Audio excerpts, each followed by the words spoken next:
Clytus, I'm bored. What plaything can you offer me today? An obscure body in the SK system, Your Majesty. The inhabitants refer to it as the planet Earth. I like to play with things a while before annihilation. Pathetic earthlings!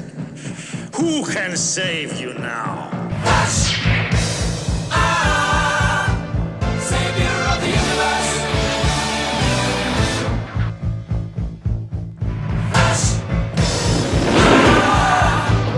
He'll save every one of us!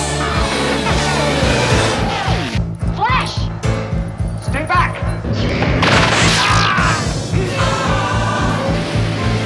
He's a miracle!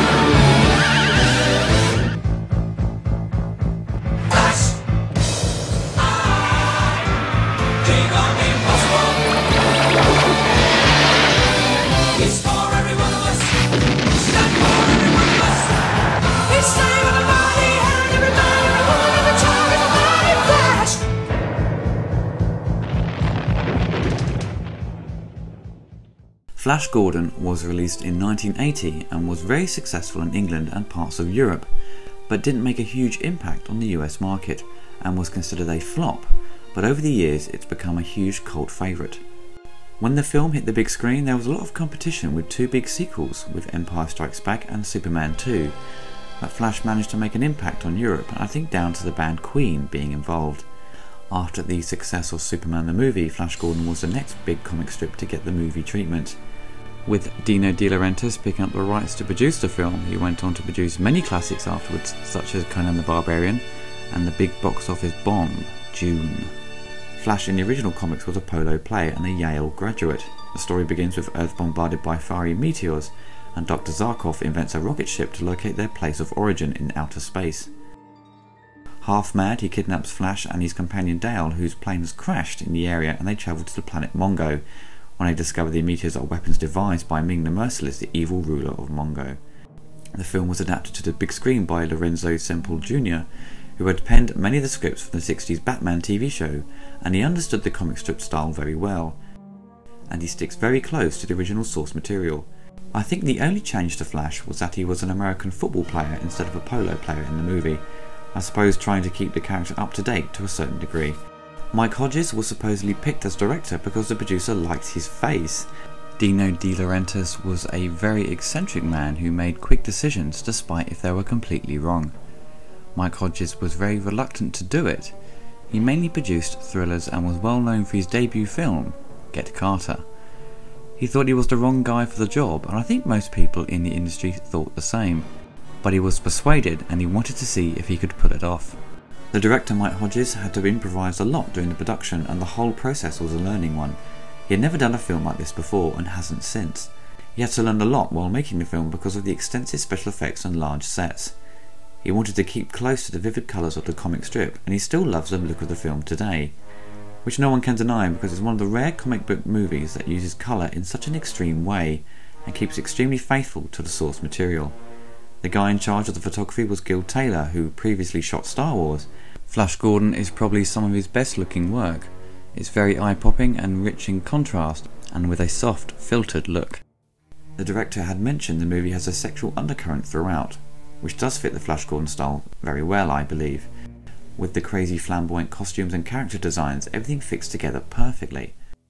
The casting on the film is spot on. Max von Sydow, who had never done anything like this before, was seen as a very serious actor, plays Ming perfectly. He made the character his own and has such a presence on screen. He doesn't fight or get involved, he just plays the ultimate dictator, and every character on Mongo is desperate to please him and obey his wishes. You have Brian Blessed, who has such enormous energy I think he brings to every role he does, and provides some of the best lines in a film that people quote all the time once the film's mentioned. With all his men, he couldn't even kill Flash. Gordon's alive? They were brave creatures, Voltan. Shut up! With respect, the man who rid us of Clytus should not be deserted. Will you shut up? So! Maybe I'd do it different if I had it over again. Then fight! But there's no way I can help a man who's dead. What would you do if I were captive in your kingdom? I would remind you of Article 17 of Ming's law. No prince of Mongol taken captive shall be offered for ransom without first being given the right of trial by combat. Is there such an article? I'm afraid there is. What a damn nuisance. Give me the remote control.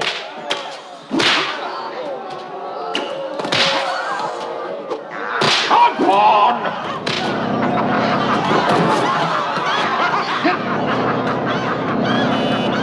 He's tilting it! Squadron 40!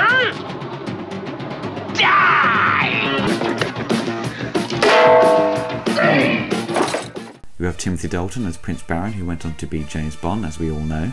He sails through this movie effortlessly, and I think this was the first film I ever saw him in. He plays the role so straight. Freeze! The bloody bastards! Now, the main character, Flash Gordon, is played by Sam J. Jones, who had little acting experience, had his hair dyed blonde for the role. The director admitted, saying the character of Flash Gordon is a bit thick and stupid. Sam Jones' acting does get better throughout the course of the movie. His voice was actually dubbed, so what you're hearing isn't his real voice. Once principal photography had finished, Sam Jones went back to the States. Now, his agent had issues with the producers, probably over money, and unfortunately he didn't go back to record his voiceover.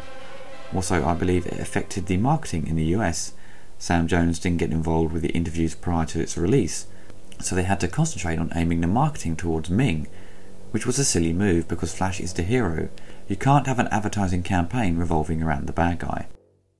Flash Gordon incorporates many different methods of special effects, mostly blue screen. You can see many of the opticals have a lot of colour zapped by the blue screen process. Some shots still hold up very well, and unfortunately there are a few shots that look pretty bad. The director nicely summed them up as naff and crude, but I also agree with the director they have a nice quality to them, that homage to the original show and have that comic strip look that I feel suits the movie. I wouldn't want them to be any different. Brian Blessed often likes to talk about the special effects and makes comparison to Superman, because Superman was the only other film at the time that had extensive flying scenes, and the end battle sequence from Flash Gordon incorporates many actors on wires.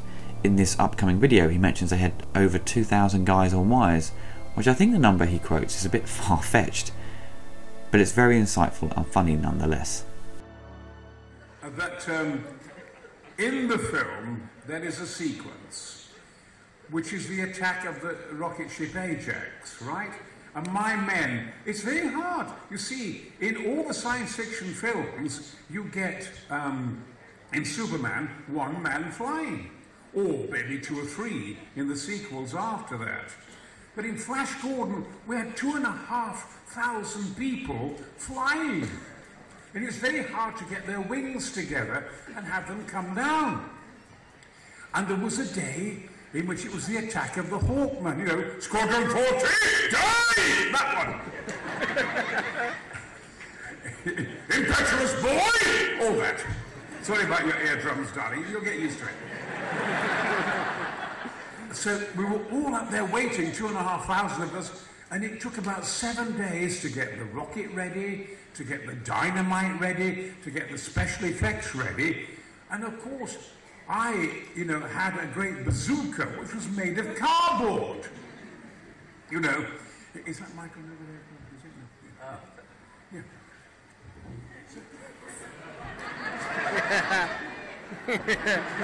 Hello again, yes, Robert. It's marvellous what you can do with microphones. Anyway, I don't really need one. So there we are.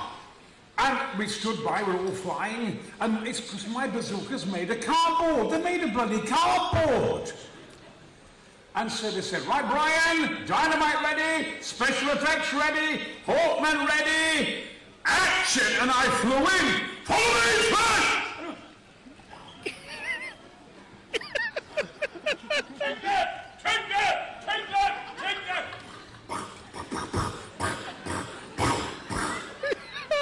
Follow me, Flash! Says, cut! Brian, we put in the special effects.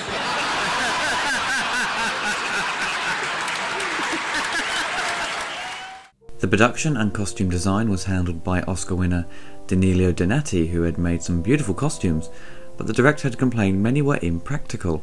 The costume designer was going to the extreme with the designs. The director had questioned if the designer had even read the script. The producer and production designer were just throwing away money on designs and paintings that weren't going to be used. Mark Hodges thought the film would never get finished. When it came to the end of the movie, he had no idea how to finish it, so he came up with a sort of pantomime-style ending, with all the key actors lined up, looking like they're going to take a bow. The music to the film is by far one of the most memorable parts. The producer, Dino wanted Queen from the start. The director had actually been listening to a lot of Pink Floyd at the time, and I think he was temping the movie with that in mind. Queen were brought in to provide roughly 45 minutes of music, and each member of Queen wrote sections to the film independently, and the director would choose which pieces of music would fit to the film. The director had mentioned on the commentary on the DVD that they brought in a famous orchestrator and arranger. He doesn't mention his name, but the guy had only written like 4 minutes of music and they needed 45 minutes to fill up the remaining sections of the movie. They had to let him go and find another composer in a short space of time. They hired Howard Blake, who had 10 days to write and record the remaining gaps in the score. He actually got so ill after finishing the job, due to exhaustion, I think only 20 to 30% of his music was used in the film, which he was very upset by, but he did win a BAFTA for his contributions. And I think his work on the overall movie is fantastic and very memorable and complements Queen's work. Howard Blake came to the public's attention when he wrote and composed the music to The Snowman. As a kid, I remember being quite intimidated by the world of Mongo. I thought the film was quite scary in places. There are still moments that look a bit creepy, as you can see here. Grab an imager of one of those agents.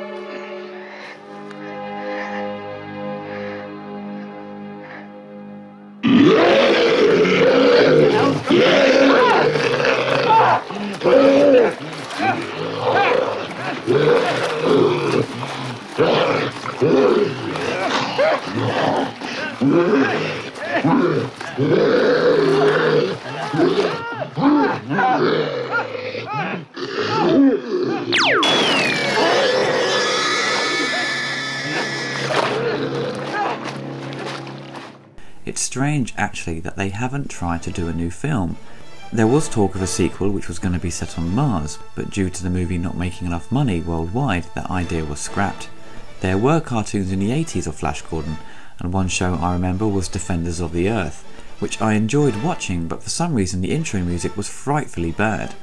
Most cartoons and shows from the 80s had such catchy theme tunes, and I was surprised recently when I heard it again just how bad it was. There was a short-lived TV show produced in 2007 for the Sci-Fi Channel, which was a total mess. It deviated so far from the source material, the fans hated it, and it only lasted one season. There are talks of a new film, but I'm guessing it will have a very dark edge and be very serious and all that nonsense that superhero films have today. It won't have the eye-popping visuals of the original. It's become a bit of a problem now for superheroes. They've become so devoid of colour. There are some exceptions, of course, but none really have that comic strip style look, because it's fun to see films with such radiant colours on the big screen. All my friends love Flash Gordon. It's so entertaining, and when watching it, it makes me very nostalgic and brings back so many fond memories watching it as a kid. And it's always repeated on British TV, usually on Sunday afternoon on Channel 4. The film is camp, but not in a bad way like the Joel Schumacher Batman films. It's played very straight so the audience don't laugh at it, but with it when a funny moment occurs. Flash Gordon should be part of everyone's collection, and if you don't have it or you haven't seen it before, shame on you.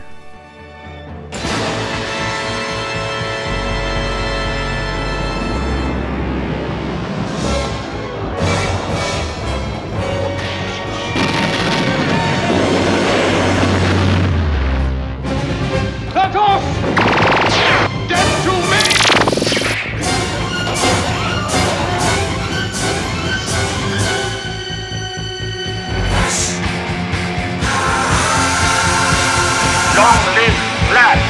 You've saved your Earth. Have a nice day. Yeah!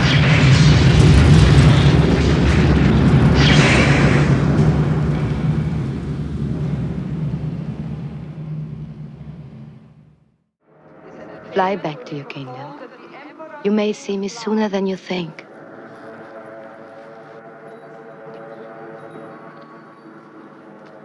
Lying bitch.